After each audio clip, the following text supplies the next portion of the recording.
Welcome to Mokshika academy. So ನಾನು morning ನಿಮ್ಗೆ ಹೇಳಿದ್ದೆ ಡೇಟ್ ಆಫ್ ಬರ್ತನ್ನ ಆ್ಯಡ್ ಮಾಡಿ. ಸೊ ಮೇ ಬಿ ಅದೇನಾದ್ರೂ PGCET ರ್ಯಾಂಕಿಗೆ ಸಂಬಂಧ ಇದೆಯಾ ಅಂತ ಚೆಕ್ ಮಾಡೋಣ ಅಂತ. ಸೊ ಅದನ್ನು ನೀವು ಸುಮಾರು ಜನ ಮಾಡಿದ್ದೀರ, ಒಂದು 100 to 150 ಸ್ಟೂಡೆಂಟ್ಸು. ನಾನು ಜಸ್ಟ್ ಒಂದು MBA ಒಂದು ಇನ್ಫಾರ್ಮೇಷನ್ ತೊಗೊಂಡಿದ್ದೀನಿ, MTech ಅವ್ರು ಅಷ್ಟು ಮಾಡಿಲ್ಲ.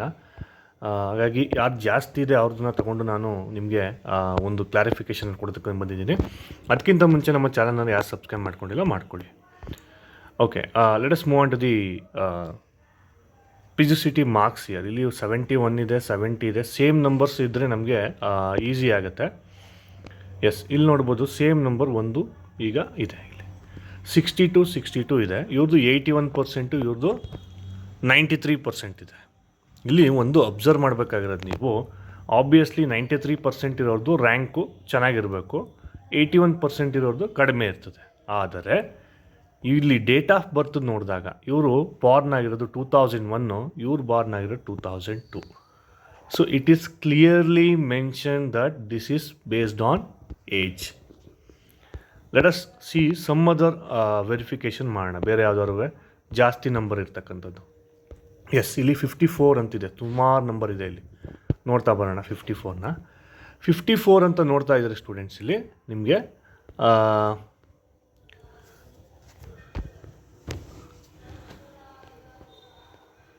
ಒಂದು ಸೆಕೆಂಡ್. ಓಕೆ, ಇಲ್ಲಿ 54ಅಲ್ಲಿ ಹೈಯೆಸ್ಟ್ ಎಷ್ಟಿದೆ ಅಂತ ಹೇಳಿದ್ರೆ 91% ಇದೆ ಸ್ಟೂಡೆಂಟ್ಸ್.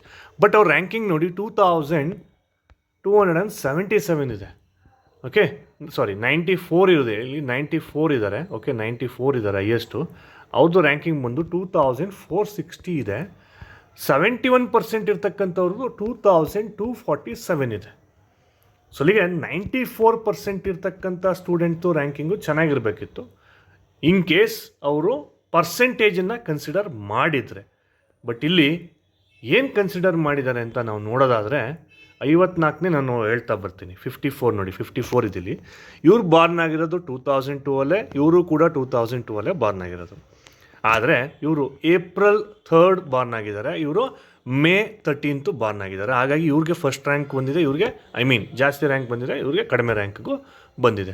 ಅದೇ ರೀತಿ ನೋಡೋದಾದರೆ ಇವರು 7th ಮಂತು, ಜೂನ್ ಮಂತಲ್ಲಿ ಇವರು ಬಾರ್ನ್ ಆಗಿದ್ದಾರೆ. ಸೊ ಇವರಿಷ್ಟು ಜನ 2002ಅಲ್ಲಿ ಬಾರ್ನ್ ಆಗಿದ್ದಾರೆ, ಅದಕ್ಕೆ ಇವ್ರ ರ್ಯಾಂಕಿಂಗ್ ನೋಡಿ 2200 ಎಗೇನ್ ಇಲ್ಲಿ ನೋಡೋದಾದ್ರೆ ನೀವು 2003, ಇವರೆಲ್ಲ ಬಾರ್ನ್ ಆಗಿರೋದು 2003. ಇಲ್ಲಿ ನೋಡ್ಬೋದು ನೀವು, ಇವರು 4th ಮಂತು ಏಪ್ರಿಲಲ್ಲಿ, ಇವರು ಮೇ, ಇವರು ಜುಲೈ, ಆಗಸ್ಟು, ಇವರು ಸೆಪ್ಟೆಂಬರು. ಹಾಗಾಗಿ ನೋಡಿ ರ್ಯಾಂಕಿಂಗು ಇನ್ಕ್ರೀಸ್ ಆಗ್ತಾ ಹೋಗಿದೆ. ಓಕೆ, ರ್ಯಾಂಕಿಂಗ್ ಏನಾಗ್ತಿದೆ, ಇನ್ಕ್ರೀಸ್ ಆಗ್ತಾ ಹೋಗಿದೆ for the same number in PGCET. So ಇನ್ನೂ ಕೂಡ ನಿಮಗೆ ಕ್ಲಾರಿಫಿಕೇಷನ್ ಬೇಕು ಅಂತ ಹೇಳಿದ್ರೆ ಇನ್ನೂ ಯಾವ್ದಾದ್ರು ನಂಬರ್ ಜಾಸ್ತಿ ಇರೋದು ಬೇಕಾದ್ರೆ ಚೆಕ್ ಮಾಡೋಣ ನಾವಿಲ್ಲಿ. ಓಕೆ, ಯಾಕಂದರೆ ಹೇಳಿದ್ರೆ ನೀವೆಲ್ಲ ಹೇಳ್ತಾ ಇದ್ರಿ ಸರ್ ಪರ್ಸೆಂಟೇಜು ಸರಿಗೆ ಹಾಕಿರ್ಲಿಲ್ವೇನೋ ಸ್ಟೂಡೆಂಟ್ಸು, ಅದಕ್ಕೆ ಚೇಂಜಸ್ ಇರ್ಬೋದೇನೋ ಸರ್ ಅಂತ ನೀವು ಹೇಳಿದರೆ, ಅದಕ್ಕೆ ನಾನು ಕ್ಲಾರಿಫೈ ಮಾಡೋದಕ್ಕೆ ಬಂದಿದ್ದೀನಿ ಅಷ್ಟೇ. ಓಕೆ, ಇನ್ನು ನಿಮಗೆ ಡಿಲೇಮಾ ಮಾಡಿ ಅಥವಾ ನಿಮಗೆ ಕನ್ಫ್ಯೂಷನ್ ಮಾಡಲಿಕ್ಕೆ ಈ ಒಂದು ವಿಡಿಯೋ ಮಾಡ್ತಾಯಿಲ್ಲ, ಜಸ್ಟು ರ್ಯಾಂಕಿಂಗ್ ಯಾವ ರೀತಿ ಆಗಿದೆ ಅಂತ. ಓಕೆ, ಇಲ್ಲಿ ನೋಡಿದ್ರೆ 41 ಮಾರ್ಕ್ಸ್ ಬಂದಿದೆ. ಈ 41ಅಲ್ಲಿ ಹೈಯೆಸ್ಟು ನೋಡಿ ನಮಗೆ ಕಾಣ್ತಾ ಇರೋದಲ್ಲಿ 85%. ಇವ್ರದ್ದು ಎಷ್ಟು ರ್ಯಾಂಕಿಂಗ್ ಬಂದಿದೆ, 14,000 ಬಂದಿದೆ. ಆ್ಯಕ್ಚುಲಿ ಅವ್ರಿಗಿಂತ ಕಡಿಮೆ ಪರ್ಸೆಂಟೇಜ್ ಇರೋರು ನೋಡಿ 13,000 ಅಲ್ಲ. ಯಾಕಿದೆ? ಇವ್ರು ಬಾರ್ನ್ ಆಗಿರೋದು 2001, ಇವ್ರು ಬಾರ್ನ್ ಆಗಿರೋದು 2002, ಇವ್ರು ಬಾರ್ನ್ ಆಗಿರೋದು 2003. ಹಂಗಾಗಿ ಏನಾಗಿದೆ, ಏಜ್ ಬೇಸ್ಡ್ ಇಲ್ಲಿ ಏನು ಮಾಡಿದ್ದಾರೆ, ರ್ಯಾಂಕಿಂಗನ್ನು ಫಿಕ್ಸ್ ಮಾಡಿದ್ದಾರೆ. ಯಾಕೆ ಸರ್ ಏಜ್ ಬೇಸ್ ಮಾಡ್ತಾರೆ ಅಂತ ಹೇಳಿದ್ರೆ, ಈ ಜಾಬಲ್ಲಿ ಎಸ್ಪೆಷಲಿ ಮಾಡ್ತಾರೆ. ಓಕೆ, ಏನಂತ ಹೇಳಿದ್ರೆ, ಈಗ ನಾನು ಒಬ್ಬ ವ್ಯಕ್ತಿ 2020ಅಲ್ಲೇ ನನ್ನ ಡಿಗ್ರಿಯನ್ನು ಮುಗಿಸಿರ್ತೀನಿ, ನಾನು ಜಾಬ್ ಅಪ್ಲೈ ಮಾಡ್ತಾ ಇರ್ತೀನಿ, 4 years ಆದರೂ ಜಾಬ್ ಸಿಕ್ಕಿರಲ್ಲ. 2024ಅಲ್ಲಿ ಒಬ್ಬ ವ್ಯಕ್ತಿ ಬರ್ತಾನೆ, ಅವನು ಕೂಡ ಅಪ್ಲೈ ಮಾಡ್ತಾನೆ. ಬಟ್ ಇಬ್ಬರದು ಕೂಡ ಮಾರ್ಕ್ಸು 40ನೇ ಬಂದ್ಬಿಡುತ್ತೆ. ಆವಾಗ 2020ಅಲ್ಲಿ ಯಾವ ವ್ಯಕ್ತಿ ಓದ್ತಿರ್ತಾನೆ ಅವನಿಗೆ ಫಸ್ಟ್ ಪ್ರಿಫರೆನ್ಸನ್ನು ಕೊಡ್ತಾರೆ. 2024ಅಲ್ಲಿ ಯಾರು ಓದ್ತಾರೆ ಅವನಿಗೆ ಸೆಕೆಂಡ್ ಪ್ರಿಫರೆನ್ಸನ್ನು ಕೊಡ್ತಾನೆ. ಯಾಕೆ ಸರ್, ಇವ್ರು 4 yearsಯಿಂದ ಒಂದು ವರ್ಕೌಟ್ ಮಾಡ್ತಾ ಇರ್ತಾರೆ ಅನ್ನೋ ಒಂದು ಉದ್ದೇಶದಿಂದ ಈ ಜಾಬಲ್ಲಿ ಈ ರೀತಿ ಮಾಡ್ತಾರೆ. ಇದು ಕ್ಲಾರಿಫಿಕೇಷನ್ ಕೊಡ್ತಾ ಇರೋದು ನಿಮಗೆ. ಸೊ ಹಂಗಾಗಿ ಕೆಲವ್ರದ್ದು ಇಲ್ಲಿ ನೋಡಿ 6th term result not at published, but still ಅವ್ರಿಗೆ ಏನು ಮಾಡಿದೆ, ರಿಸಲ್ಟ್ ಬಂದಿದೆ, PGCET ರ್ಯಾಂಕು ಬಂದಿದೆ.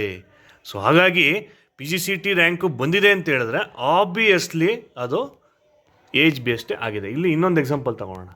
40 ಇದೆ, ಎಲ್ಲರದು 40 ಇದೆ ನೋಡಿ. 19 ಬಂದಿರತಕ್ಕಂಥ ವ್ಯಕ್ತಿಗೆ 15,900 ರ್ಯಾಂಕಿಂಗ್ ಇದೆ. 80 ಬಂದಿರೋನಿಗೆ 15,698 ಇದೆ. ಯಾಕೆ ಸರ್ ಇಲ್ಲಿ 2003 ಬಾರ್ನೇ ಆಗಿದ್ದಾರೆ, ಬಟ್ ಇಲ್ಲಿ ಸ್ವಲ್ಪ ವೇರಿಯೇಷನ್ಸ್ ಇದೆ. ಓಕೆ, ಇವರು ಕೂಡ 2003ನೇ, ಬಟ್ ಇಲ್ಲಿ 10th ಬಾರ್ನ್ ಆಗಿದ್ದಾರೆ, ಇವರು ಕೂಡ 10th Born. I think they same age ಇದೆ ನೋಡಿ. ಇಲ್ಲಿ 10 ಅಕ್ಟೋಬರ್ 18 ಇದೆ, ಇದು ಕೂಡ ಅಕ್ಟೋಬರ್ 18 ಇದೆ.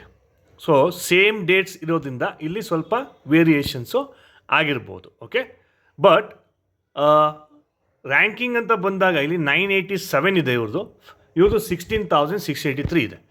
So I don't know what is happening year, but still ಇಲ್ಲಿ 41 ನೋಡೋಣ, ಇಲ್ಲಿ ನಮಗೆ ಕ್ಲಾರಿಫಿಕೇಷನ್ ಸಿಗ್ಬೋದೇನೋ.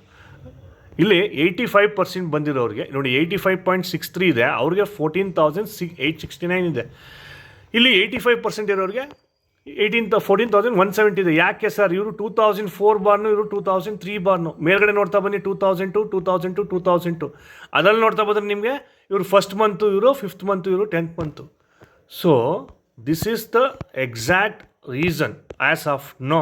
ನಮಗೆ ಗೊತ್ತಿದ್ದ ಹಾಗೆ ನೀವು ಫಿಲ್ ಮಾಡಿರ್ತಕ್ಕಂತಹ ಒಂದು ಇನ್ಫಾರ್ಮೇಷನ್ನ ಆಧಾರಿತ ಪ್ರಕಾರ ಇಲ್ಲೇನಾಗಿದೆ ಅಂತ ಹೇಳಿದ್ರೆ ಏಜ್ ಬೇಸ್ಡು ರ್ಯಾಂಕಿಂಗನ್ನು ಕೊಟ್ಟಿದ್ದಾರೆ. ಓಕೆ, ಆ ಏಜ್ ಬೇಸ್ಡ್ ಯಾಕೆ ಕೊಡ್ತೇನೆ ಅಂತಲೂ ನಿಮಗೆ ಕ್ಲಾರಿಫಿಕೇಷನ್ ಕೊಟ್ಟಿದ್ದೀನಿ. ಸೊ ನೋಡೋಣ ಇನ್ ಕೇಸ್ ಇನ್ನೇನಾದ್ರು ಚೇಂಜಸ್ ಮಾಡ್ತಾರಾ ಇಲ್ವಾ ಅಂತ. ಬಿಕಾಸ್ ನೋಡಿ ಇಲ್ಲಿ ಡಿಡ್ಂಟ್ ಗೆಟ್ ಎಟ್ ರಿಸಲ್ಟೇ ಬಂದಿಲ್ಲ, ಅವ್ರಿಗೂ ಕೂಡ ರ್ಯಾಂಕಿಂಗನ್ನು ಕೊಟ್ಟಿದ್ದಾರೆ. ಸೊ ಯಾರಿಗೆ ರ್ಯಾಂಕಿಂಗ್ ಬಂದಿಲ್ಲ ಅದು ಮೇ ಬಿ ಅವರು 2 ಸಬ್ಜೆಕ್ಟಿಗೆ ಅಪ್ಲೈ ಮಾಡಿರ್ಬೋದು, MCA MBA, MTech MBA. So ಈ ರೀತಿ ಕಾಂಬಿನೇಷನಲ್ಲಿ ಮಾಡಿರೋರಿಗೆ ಸ್ವಲ್ಪ ವೇರಿಯೇಷನ್ಸ್ ಇರ್ಬೋದೇನೋ. ಬಟ್ ಸ್ಟಿಲ್ ರ್ಯಾಂಕಿಂಗ್ ಬಂದಿಲ್ಲ ಅಂತ ಹೇಳಿದ್ರೆ ಅವ್ರು ದಯವಿಟ್ಟು KE ಅಥಾರಿಟಿಗೆ ಬ್ಯಾಂಗ್ಳೂರಿಗೆ ವಿಸಿಟ್ ಮಾಡಿ ನಿಮ್ಮ ಡಾಕ್ಯುಮೆಂಟ್ಸ್ನ ತೊಗೊಂಡೋಗಿ ಅಲ್ಲೇ ನಿಮಗೆ ಅಪ್ಡೇಟನ್ನು ಮಾಡ್ಕೊಡ್ತಾರೆ.